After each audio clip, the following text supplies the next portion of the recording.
Dear students, this is Praveen Kumar Agrawal from Management Department, Rotary Institute of Management and Technology, Chandosi, welcomes you in today's lecture of Principles of Economics. In today's lecture, we will discuss on the topic concept of revenue. So, the question is, what is revenue? Generally अगर हम producer के reference में बात करें तो producer क्या कर रहा है, एक पर्टिकुलर प्राइस पर अपने गुड्स को मार्केट में सेल करता है। तो उन गुड्स को मार्केट में सेल करने के बाद जितना अमाउंट उन गुड्स के एक्सचेंज में प्रोड्यूसर को ऑब्टेन होता है या रिसीव होता है, उस अमाउंट को हम प्रोड्यूसर का रेवेन्यू कहते हैं या प्रोड्यूसर के रिसीप्ट के नाम से जानते हैं। रिवेन्यू के रेफरेंस में हम यहाँ तीन कॉन्सेप्ट्स को स्टडी करेंगे। The first one is the total revenue, second one is the average revenue and the third one is the marginal revenue. Now come to the first one. The first one is the total revenue. What is the concept of total revenue? Total revenue is defined as the total amount of money or income received by the firm from the sale of a certain quantity of output। यानी कि market में एक certain quantity of output को sell करने के बाद जितना total amount firm को रिसीव होता है या जितनी इनकम उसको रिसीव होती है, that particular total amount of money और income is known as total revenue. इसे ऑब्टेन करने का एक फॉर्मूला है। अगर हम कमोडिटी के प्राइस को नंबर ऑफ यूनिट सोल्ड से मल्टीप्लाई कर दें तो हमें जो वैल्यू मिलेगी that is known as total revenue. It means total revenue is the multiplication of price and number of units sold. TR is equal to P into Q. This is the formula that is written here, where P is the price of the commodity and Q is the number of units sold. एक example मैंने यहाँ पर represent किया हुआ है। जैसे suppose करिए कि मिस्टर दीक्षित 250 यूनिट्स को सेल करते हैं और उनके गुड का प्राइस है ₹50 पर यूनिट। तो जब वो 250 यूनिट्स को सेल करेंगे तो उनका टोटल रेवेन्यू कितना होगा? That is we will get it by the formula total revenue is equal to P into Q। Here P is equal to 50 and Q is equal to 250. Multiply both, you are getting a value equal to ₹12,500. This particular value is the total revenue for Mr. Dikshit. अगर हम यहाँ पर देखें तो TR एक तरीके से Q के फंक्शन को रिप्रेजेंट कर रहा है। तो we can say that total revenue is the function of output and mathematically TR is equal to F of Q. Okay. Now second concept of revenue is average revenue. Average revenue क्या होता है? Average revenue is the revenue that a firm gets per unit of the good sold.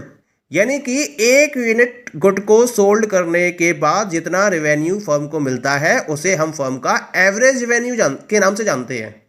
इसको compute करने का एक formula होता है। हमें क्या करना पड़ेगा? टोटल रेवेन्यू को डिवाइड करना पड़ेगा number of units of a good sold से। फॉर्मूला यहां पर मैंने लिखा हुआ है ब्रैकेट में, AR is equal to TR upon Q।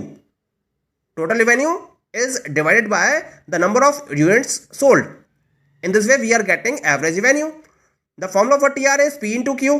तो we will get it P into Q upon Q। Q से Q कैंसिल हो जाएगा, then you will get the value equal to P। It means firm का जो average revenue होता है वो उसके प्राइस पर यूनिट के इक्वल होता है। इसी वजह से हम पर यूनिट ऑफ गुड सोल्ड को एवरेज रेवेन्यू के नाम से जानते हैं। That is clear. जैसे एक एग्जांपल लेके चलते हैं हम यहाँ पर। पीछे हमने टोटल रेवेन्यू ऑब्टेन किया था, दैट वाज इक्वल टू ₹12,500 और उसके रेफरेंस में आउटपुट था हमारा, दैट वाज द 250 यूनिट्स। अगर हम इस केस में एवरेज रेवेन्यू को ऑब्टेन करना चाहें तो फॉर्मूला हमारा यूज होगा AR is equal to TR upon Q। Total revenue है 12,500 and Q is 250 units. In this way divide this, you will get the value equal to ₹50 and this is equal to the price per unit. It means average revenue is always equal to price per unit of the good. Clear? Now come to the third concept. The third concept is the marginal revenue. अब marginal revenue क्या होता है? Marginal का मतलब हम पहले भी study कर चुके हैं, that is the additional। यानी कि जब हम एक एडिशनल यूनिट को सेल करते हैं किसी गुड की तो उसकी वजह से टोटल रेवेन्यू में जितना डिफरेंस होता है या जिस वैल्यू से टोटल रेवेन्यू में एडिशन होता है उसको हम मार्जिनल रेवेन्यू के नाम से जानते हैं। It means the addition to the total revenue by selling one additional unit of the good is known as the marginal revenue. या आप ये कह सकते हो the revenue which would be earn by selling an additional unit of the good, यानी कि आप एक एडिशनल यूनिट को सेल करते हो और एडिशनल यूनिट को सेल करने के बाद आपके पास जितना रेवेन्यू एडिशनल ऑब्टेन हुआ, मैं एडिशनल रेवेन्यू की बात कर रहा हूं, that additional revenue is known as the marginal revenue. Mathematically अगर हम इसको ऑब्टेन करना चाहें तो क्या करना पड़ेगा हमें, n units, n number of units को सेल करने के बाद जो टोटल रेवेन्यू ऑब्टेन हुआ उसमें से हमें एन माइनस वन यूनिट्स को सेल करने के बाद जो टोटल रेवेन्यू ऑब्टेन हुआ उसको माइनस करना होगा. तो हमें क्या मिल जाएगा, हमें उस पर्टिकुलर nth यूनिट के मार्जिनल रेवेन्यू की वैल्यू मिल जाएगी. यानी कि marginal revenue is obtained by subtracting total revenue by selling n units and total revenue by selling n minus one units of the good. इसका फॉर्मूला दे रखा है यहां पर, mr of nth unit is equal to tr of nth unit minus tr of n minus oneth unit. Clear. Example लेके चलते हैं. मान लीजिए ऑर्गेनाइजेशन ने 25 यूनिट्स को सेल किया और उसको सेल करने के बाद फर्म का टोटल रेवेन्यू निकल कर आया ₹520.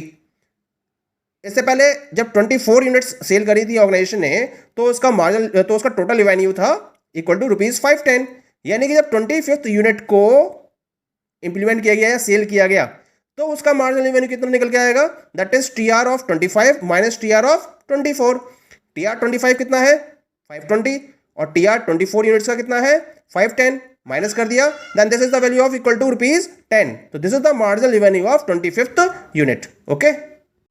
मार्जिनल रेवेन्यू को हम एक दूसरे वे में भी डिफाइन कर सकते हैं. किस तरीके से, marginal revenue is also defined as the change in total revenue associated with a change in quantity sold.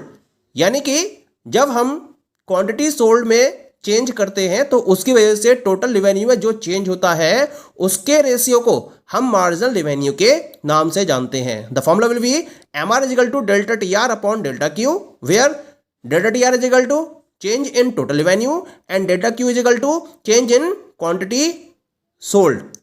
Clear. So this is the concept of marginal revenue.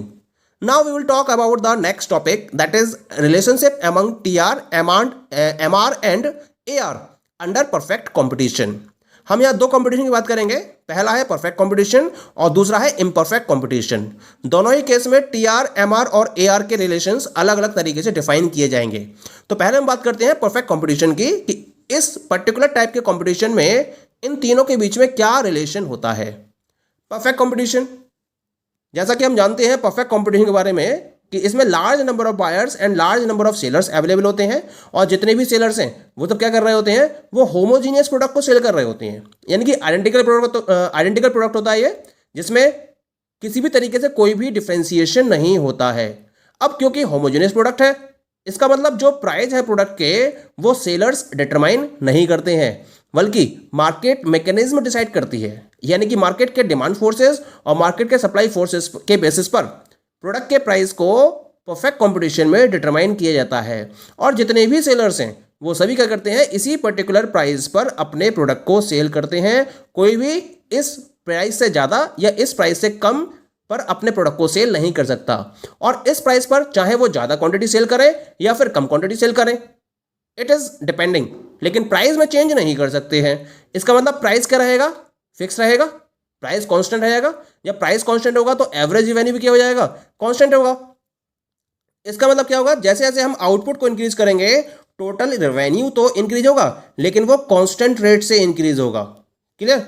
जबकि AR और MR के रहेंगे, एवरेज रेवेन्यू और marginal revenue दोनों coincide करेंगे और दोनों constant रहेंगे, दोनों में कोई भी चेंज नहीं होगा. इसको हम with the help of diagram और एक टेबल की हेल्प से इस तरह से रिप्रेजेंट कर सकते हैं. So this is the table in reference of the relation among AR, TR and MR among perfect competition. यहाँ मैंने आउटपुट को रिप्रेजेंट किया है. आउटपुट इंक्रीज हो रहा है 1 से लेकर 10 तक लगातार. प्राइस क्या है, कांस्टेंट, क्योंकि परफेक्ट कंपटीशन है इसलिए प्राइस में कोई भी चेंज नहीं होगा. And this is equal to ₹20 per unit. TR को कैलकुलेट करेंगे पहले केस में 1 into 20 that is 20, 2 into 20 40, 3 into 20 60, 4 into 20 80 up to रेस 10 into 20 200. AR remains constant 20 up to रेस लास्ट तक. MR for first unit MR is equal to 20. Second unit के लिए हम कैसे निकालेंगे, 40 minus 20 that is 20. Next unit के लिए 60 minus 40 that is 20. 80 minus 60 20. 100 minus 80 20. 120 minus 100 20. और ये लास्ट तक क्या रहेगी 20 रहेगी. That is clear. ये लास्ट तक 20 रहेगी. इसका मतलब हम आउटपुट को इंक्रीज करेंगे तो टोटल रिवेन्यू में तो चेंज होगा, वो लगातार इंक्रीज होगा और कांस्टेंट रेट से इंक्रीज होगा. लेकिन जो एवरेज रिवेन्यू है और मार्जिनल रिवेन्यू है वो दोनों चेंज नहीं होंगे, वो क्या रहेंगे कांस्टेंट. और दोनों क्या करेंगे कोइंसाइड करेंगे एक दूसरे पर. क्लियर. तो इस तरीके से हम इसको ग्राफिकल वे में रिप्रेजेंट कर सकते हैं. And this is the graphical representation of the relation among TR AR and MR. यह मैंने एक्स एक्सिस पर आउटपुट को रिप्रेजेंट किया है और बाई एक्सिस पर मैंने एआर एमआर एंड टीआर को रिप्रेजेंट किया है. नाउ मैंने स्केल लिया है 1 सेंटीमीटर का और 8 यूनिट्स तक इसको रिप्रेजेंट किया है. और यहाँ स्केल मैंने 20 का लिया है, इसको 180 तक रिप्रेजेंट किया है. अब हम टेबल के अकॉर्डिंग वैल्यूज़ को यहाँ रिप्रेजेंट करते चले गए क्योंकि 20 पर स्केल क्या है कांस्टेंट है, तो ये तो एक्स एक्सिस के पैरेलल हो जाएगा. और ये जो कर्व निकल कर आएगा, क्योंकि इसमें आप नंबर ऑफ यूनिट्स को चाहे बढ़ाएं या कम करें लेकिन आप प्राइस में चेंज नहीं कर सकते, तो ये कैसे होकर रहेगा. This is the AR curve and MR curve and both are equal to each other. बात आती है टीआर कर्व की. 1 पर टीआर इज इक्वल टू 20, 2 पर टीआर है 40, 3 पर टीआर है 60, 4 पर टीआर है 80 और इस तरह से इसको बढ़ाते चले गए. लास्ट में 8 पर टीआर है दैट इज 160.